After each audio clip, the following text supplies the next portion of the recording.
All right, welcome to another episode of the Panther Pad Podcast.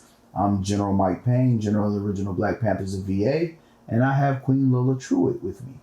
Hello, everyone.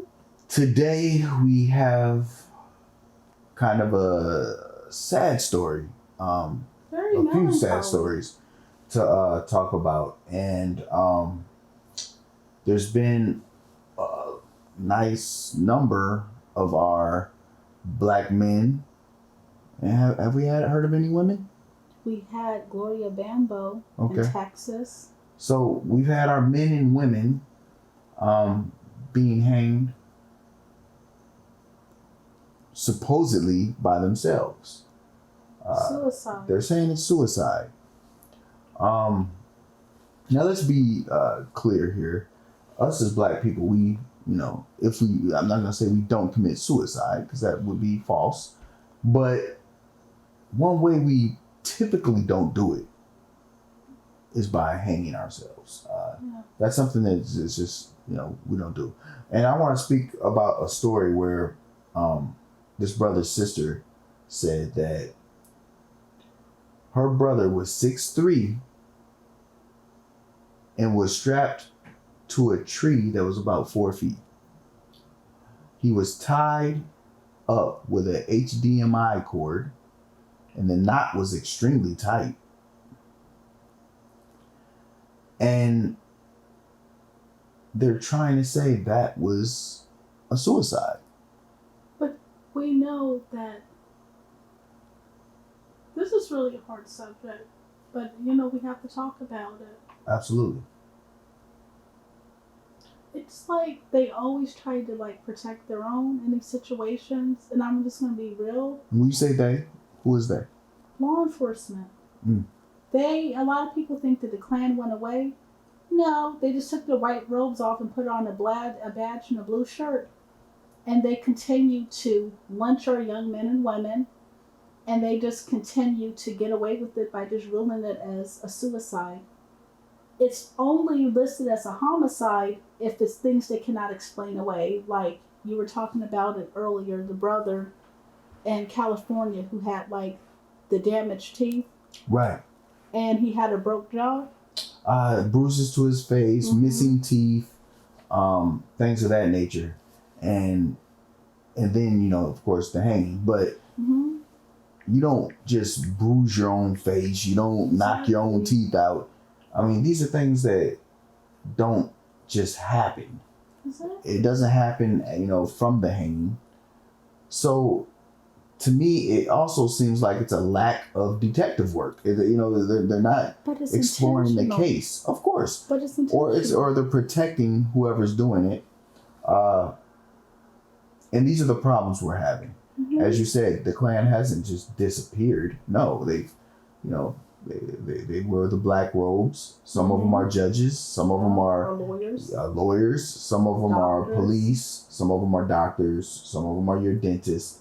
And this is also why we need our own doctors, lawyers, dentists, our black people. We must keep stepping up and taking these spots so that we can, have our own and people we can trust in these different departments. But anyway, it's just completely nonsense and it's sad. And the families are speaking out about it and they're trying to find justice. A lot of times you will have a mother that is grieving and a lot of people will, sit there and say, well, of course that's the mother. She feels that way. She feels that her son, should, maybe wouldn't have committed suicide, this, that, and the other. But when you look at these situations, it's foul play all over them. So I don't think it's situations like that where you just, the mother is just grieving and, she believes a certain type of thing. I'm going to say this, Mike. I know you're a parent, but it's for a mother, it's different because you've carried that child. You would really know things that your child would do and would not do. It's I know things. Well, no, I'm not saying that I think that. No, I'm not. I know you're not trying to say that, but I'm just saying from a mother's perspective, when a police officer say oh, it was a suicide, and you know your child when they're down. Not saying that all people express when they want to do it, but most of the time you know when your child is really acting distant and something's off. You know. Like the mother, of one of the other gentlemen, she said her son was not suicidal at all. Matter of fact, before he went out that evening, he said, "Mom, I love you. I'll be back." Most people, if they're going to commit suicide, they become distant. They just shut down. And they normally don't tell anyone because they don't want no one to stop them. Yeah, there's no future plans. Yeah. Right. And they just start really acting like they're already gone. Mm-hmm. And they start telling people goodbye in weird ways. Right. And this is the thing. We're looking at a lot of these cases, and like I said, the HDMI court. Some of these victims. I'm gonna just call it what it is. Some of the victims have been tied up completely, yes. beat up. Like the queen said, her brother was 6 foot something, and the tree was about 4 feet. She basically saying he could have just stood up. It's foul play, exactly. Completely all the way. So I don't know what the police are looking at. They only release a certain amount of information, so you can't get too much. But the families aren't even getting the information they're looking for, and that's the sad thing. The families need to at least have some type of sense of closure to the situation, but they're not even getting that. I mean, it's not like they're asking for justice or this, that, because everything is unknown right now. But what they do know is their children weren't suicidal. Yeah, but look at the father of 4. He had so much to live for, and now he's in critical condition. Mm-hmm. Allegedly, I've heard he's still in critical condition. And they found him hanging by a basketball hoop in Sacramento, California. And his children are devastated because he was such a loving father. Willie Brown Jr. was his name. Very loving father. And his kids don't understand who would want to hurt their father in that way. And they just found him hanging like there. The next morning he's in the hospital, and allegedly he's in a vegetative state, and they don't know if he's going to pull through or not. And his family is just crying out for answers. Right. And as a queen, and I have so many men that I love within my life and my family and my chapter, I worry about each and every one of you when y'all are not with me, because it's like you never know. I just can't imagine the amount of hate you would have to do these horrible things to people you don't even know that have done nothing, absolutely nothing to you. To take someone from their family is the ultimate act of hate. Like, who has that much hate? That's just something that always bothered me. We have a history in this country of black men being lynched. Back in 1920 was a lot of the lynchings that were really bloody. That was after the Red Summer Massacre. Young man was just walking his girlfriend home. Law enforcement showed up, threw him back in the car, took him down the woods, pulled his britches down. They cut his penis off and was about to let him bleed off and die. They attempted a lynching, but it wasn't successful, and he never went on to have kids. And it just was for sport. It just was for fun. It just was because they were bored that evening. And they never faced any kind of crimes for what they did. And this is the history of this country. Right. I mean, we know that one of the most famous lynchings sparked the civil rights movement. A lot of people don't like to give credit to that situation, but was Emmett Till. Yes. And, that was so bad that they actually went to Till's uncle's house and, literally pulled him out the house.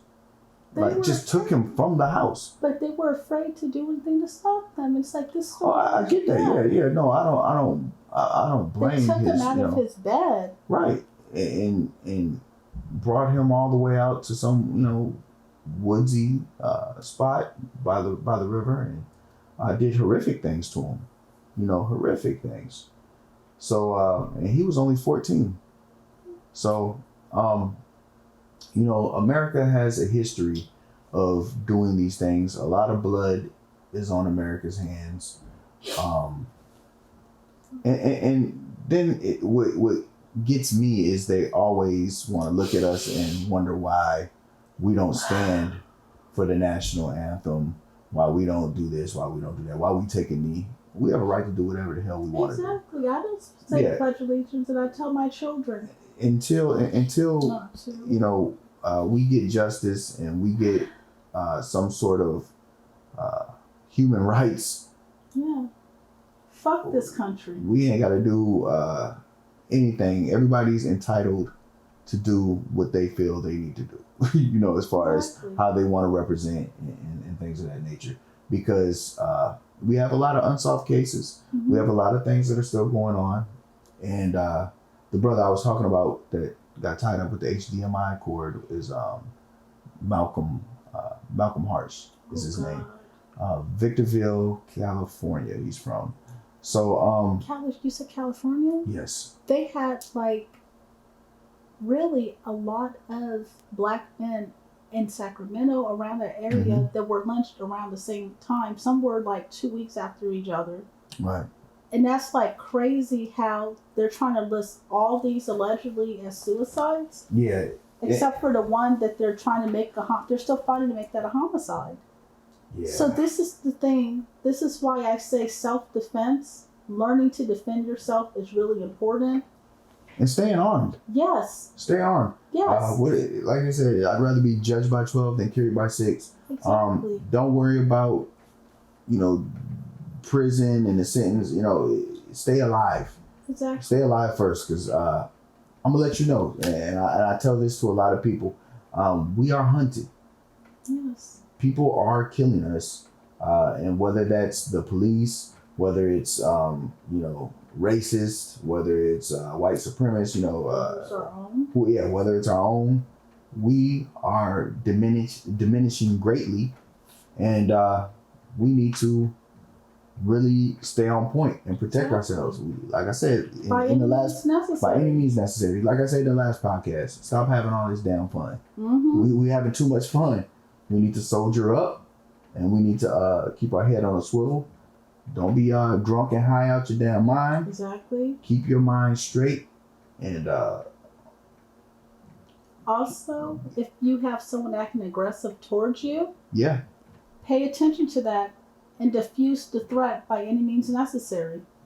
Yeah, we got to be careful out here. Start moving around using the buddy system, as they used to call it. Use the buddy system. Just be careful.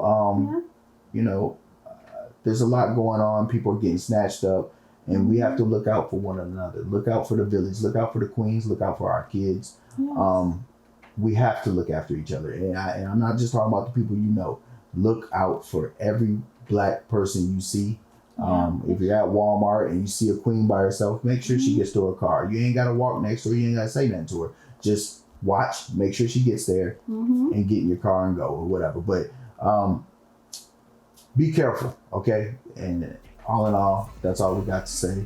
Yeah. And this was a hard one. It really was. It's really hard because being that I love history so much, I carry these stories with me.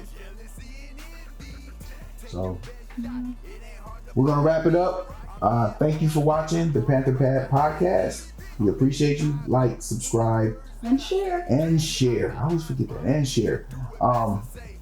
We'll see you next Friday, 7 p.m. We'll be here, and we'll have some more good topics to go over. All right. All power to the people.